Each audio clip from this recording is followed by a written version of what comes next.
మా నాన్నగారు ఆర్టీసీలో కండక్టర్ అండి.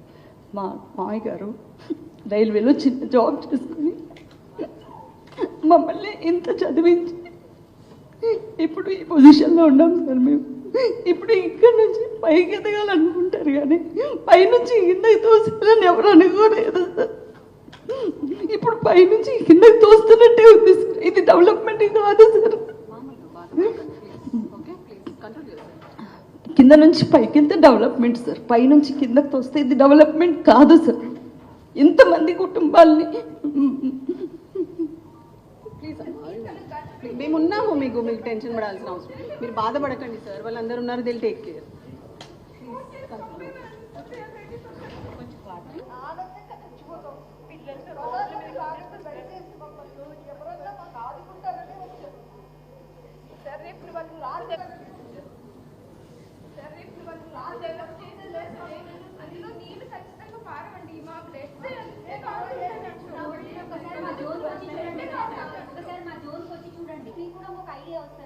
నిజం అసలు మా హౌసెస్ అనేది డిస్టర్బెన్స్ లేదు అసలు. యాక్చువల్గా ఒక్క డిస్టర్బెన్స్ కూడా లేదు, ఒక్క హౌస్ కూడా డిస్టర్బెన్స్ లేదు సార్.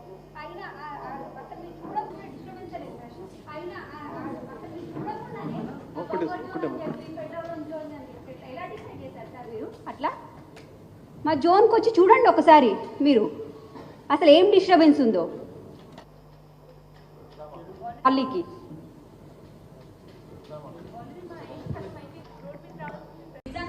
అది డిస్టర్బెన్స్ ఉందా లేదా అట్లా చూస్తే మీకు కూడా ఒక ఐడియా వస్తుంది. నిజం అసలు మా హౌసెస్ అనేవి డిస్టర్బెన్స్ లేదు అసలు. యాక్చువల్గా ఒక్క డిస్టర్బెన్స్ కూడా లేదు, ఒక్క హౌస్ కూడా డిస్టర్బెన్స్ లేదు సార్. అయినా అసలు మీరు చూడకుండానే బఫర్ జోన్ అని చెప్పి ఫెడరల్ జోన్ అని చెప్పి ఎట్లా ఎలా డిసైడ్ చేశారు సార్ మీరు అట్లా? మా జోన్కి వచ్చి చూడండి ఒకసారి మీరు, అసలు ఏం డిస్టర్బెన్స్ ఉందో. ఒక్కసారి కూడా వాటర్ రాలేదు మా కాలనీకి. నమస్కారం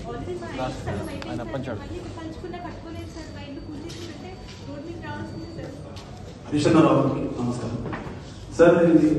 మేము ఒక 2-3 months నుంచి మీరు ఇచ్చేసారు, చాలా థ్యాంక్స్. నేను బేసికలీ నేను ఇక్కడ అమ్మాయి కాదు సార్, నేను వేరే స్టేట్ అమ్మాయిని. పెళ్ళైనందుకు అత్తవారింటికి రావాలి కాబట్టి ఇక్కడికి వచ్చాను. ఎన్విరాన్మెంట్ అంతా చాలా బాగా అనిపించింది. అరే హైదరాబాద్ ఎంత బాగుంది, ఎంత మంచిగా ఉంది, ఎంత పీస్ఫుల్గా ఉంది, ఎంత గ్రీనరీగా ఉంది. మనకు అదే కదా కావాలి మన పిల్లలకి వచ్చి. అదే ఇంకొక 2 years రెంట్ హౌస్ అన్నాం. తర్వాత ఓకేలే, ఒకరు అర్న్ చేస్తే ఇంకొకరు మొత్తం ఈఎంఐ, ఇంకొకరు అర్నింగ్ ఈఎంఐ మొత్తం మనము లోన్ కట్టుకోవచ్చు. ఈఎంఐ ఇంకొకరు అర్నింగ్ ఈఎంఐ మొత్తం మనము లోన్ కట్టుకోవచ్చు అని చెప్పి ఇల్లు కొన్నామండి. 10 years అయిందండి ఇల్లు కొని. ఇప్పుడు సడన్గా వచ్చి బఫర్ జోన్ అంటున్నారు. అంటే ఇప్పుడు బఫర్ జోన్లో ఒక్కసారి మార్పు వేస్తే కూలగొట్టేస్తామంటున్నారు. మాకు అసలు ఏం చేయాలో మాకు అర్థం కావట్లేదు. ఇంకా 2035 దాకా మాకు ఈఎంఐస్ ఉన్నాయి. వాళ్ళు బ్యాంక్ వాళ్ళు ఏం చెప్తున్నారంటే ఇల్లు ఉన్నా లేకపోయినా మేము ఈఎంఐ కట్టాలంటున్నారు. అదేలా అవుతుంది? అండ్ దీంతో పాటు ఇంకొకటి ఏంటంటే ఈఎంఐ కట్టకపోతే మా మీద రివర్స్ కేర్స్ వేస్తారంట. అంటే మేము ఇల్లీగల్గా వాళ్ళకి డాక్యుమెంట్స్ ఇచ్చి మేము ఇచ్చేసామని మా మీద వేస్తారు. సో ఏదని బర్డన్ మేము బేర్ చేయాలండి ఇంత కష్టపడి. అండ్ మోరోవర్ మేము ఒక మంచి ఫ్యామిలీ నుంచి వచ్చిన వాళ్ళం. మనకంటూ ఒక అవన్నీ కష్టాలు డ్రీమ్స్ ఉంటాయి, అన్నీ ఉంటాయి, అవన్నీ ఫుల్ఫిల్ చేసి అవన్నీ కష్టాలు ఎదుర్కొంటూ మేము ఈ స్టేజ్కి వచ్చాం.